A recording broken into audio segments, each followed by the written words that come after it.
To unlock the Samsung Galaxy Note 20 series, first you'll need a SIM card from another carrier. Then go to Cellunlocker.net to get your network unlock code. To start unlocking, insert a SIM card from another carrier. Once inserted, you'll be prompted to enter the network unlock code. Next thing to do is to enter your network unlock code.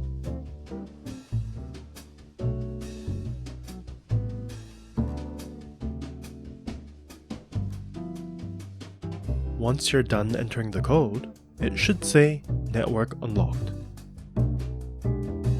Now you can use your phone with any other carriers.